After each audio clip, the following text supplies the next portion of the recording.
Rapaziada, que loucura na Vila Belmiro, Santos 4, Vasco 1. Com direito à provocação, com direito à tiração de sarro de Soteldo aos 10 minutos do segundo tempo. Ele coloca os dois pés sobre a bola, lembrou muito ali o finalzinho da década 90, início dos anos 2000, que existia ainda muito essa provocação dentro de campo. Edmundo rebolando traseiro para tirar sarro, parando a bola e tal, provocando. Também teve Edilson Capetinha também que tirou sarro e já provocou, fazendo embaixadinhas ali no clássico contra o Palmeiras.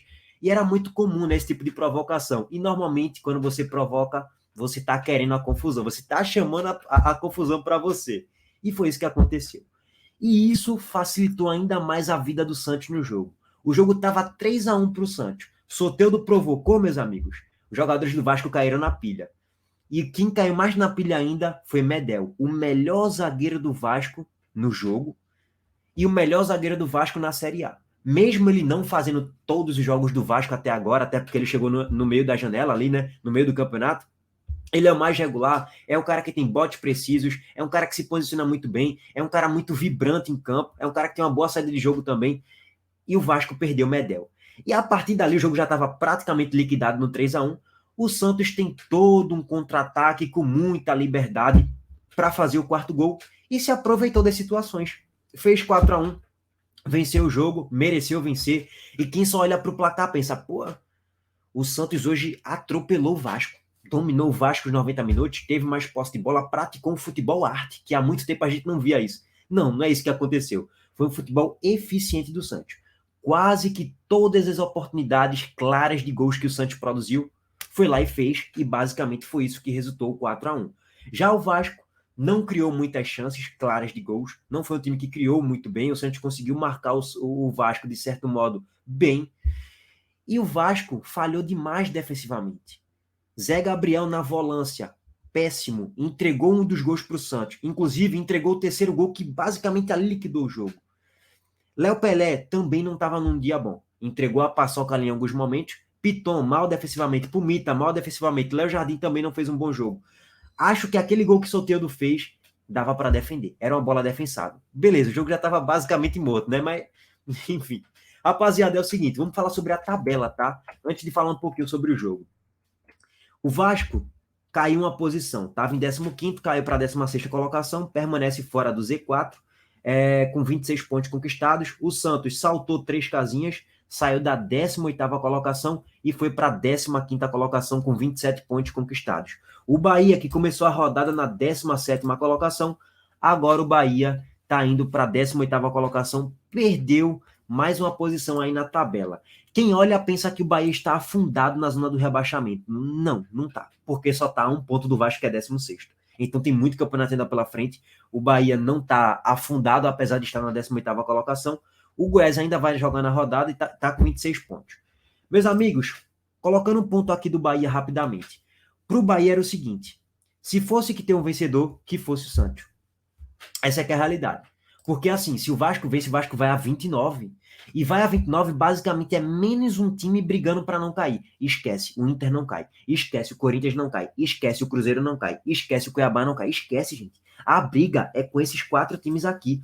Se o Vasco vence, o Vasco vai a 29, os próximos 2 jogos do Vasco é dentro de casa, em São Januário, contra o São Paulo e contra o Fortaleza. Então é um cenário claro para o Vasco disparar, abrir 5, 6, 7 pontos para o 17º. Então é um time a menos na briga. Então para o Bahia foi bom. Era melhor o Santos vencer do que o Vasco. Óbvio, o ideal seria um empate. Mas, enfim, o Bahia ainda está na briga, o Goiás vai jogar amanhã contra o Botafogo e tende a perder o seu jogo.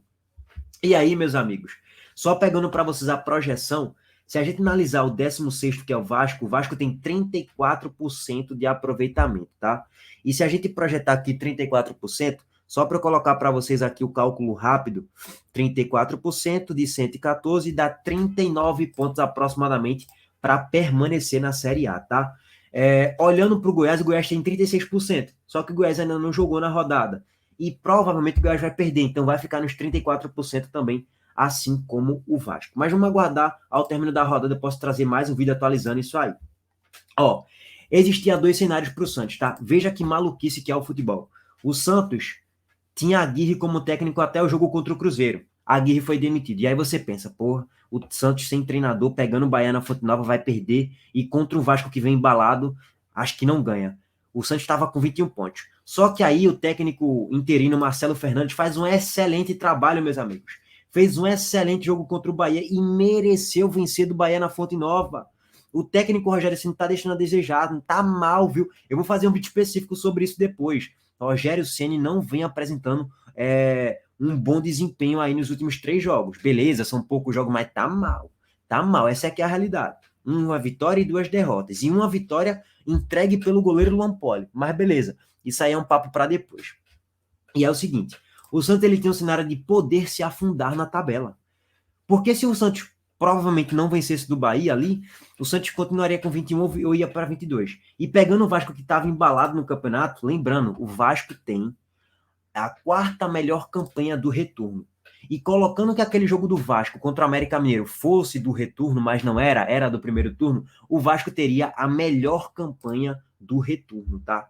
Por quê? Porque o Vasco vem apresentando um bom jogo, coletivamente, normalmente bem defensivamente, normalmente é um time que cria bastante ofensivamente, tem o Vedita que tá iluminado, fazendo muitos gols, e aí você pensa, pô, jogo hoje na Vila é imprevisível. Falei ontem para vocês, cara, eu não sei o que vai acontecer amanhã na Vila. Por quê?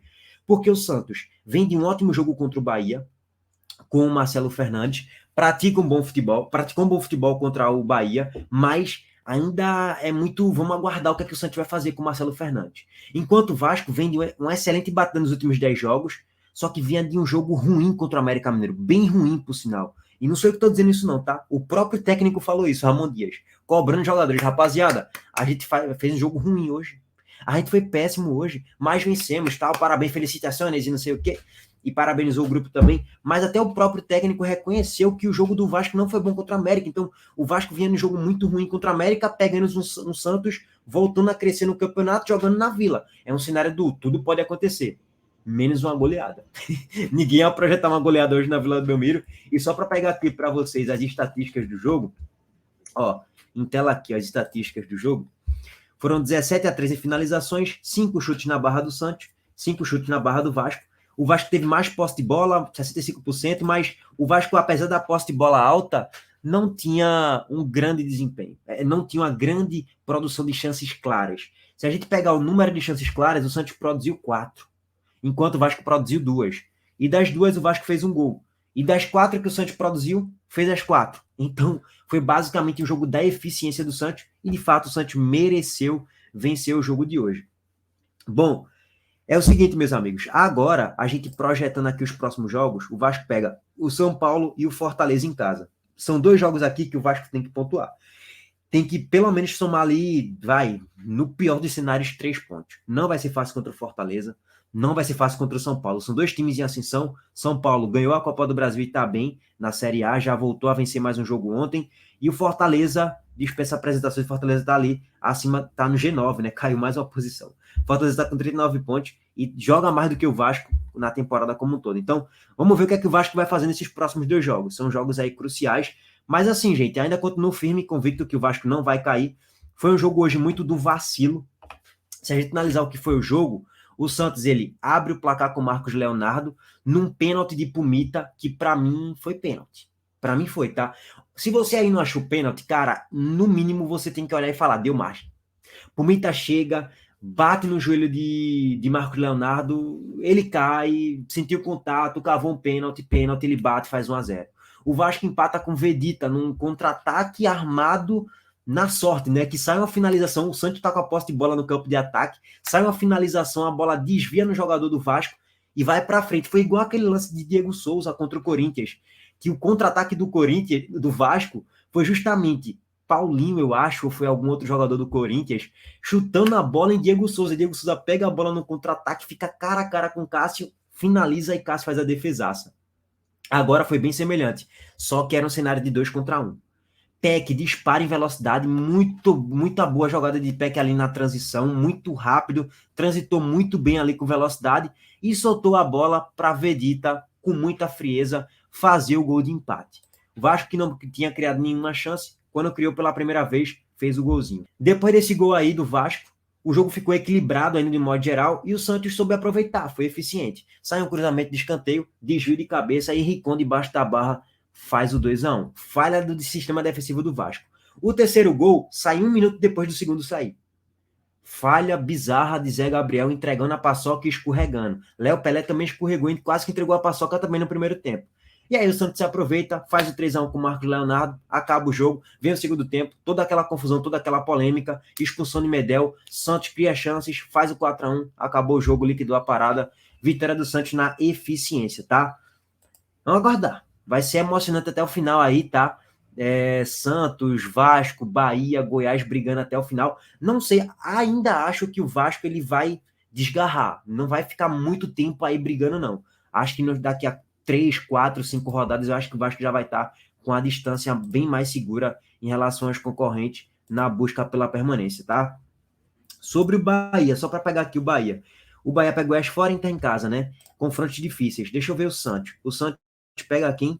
Palmeiras fora e Bragantino. Cara, é só pedreira, velho. Tende a continuar assim nas próximas 2 rodadas. Ainda tende a ficar um cenário bem assim, bem semelhante a esse aqui. É um ou outro saindo ali do G4 e tal, trocando de posição, mas é 1, 2, 3 pontos no máximo do 17º. Vai ser essa distância aí do Santos ou do Vasco pro 17º, que hoje é o Goiás, né? E que o Goiás tem um jogo, um confronto direto contra o Bahia, se vence, sai do Z4. Porque o Santos vai tropeçar ou o Vasco, até porque não são jogos fáceis aí para os dois, né? Bom, tem muito campeonato ainda, aguardar o que é que vai acontecer. Deixa o like, se inscreve no canal e ativa o sininho das notificações. Solteiro de tirou sarro, provocou o Santos, o Vasco mesmo. Tamo junto, abraço.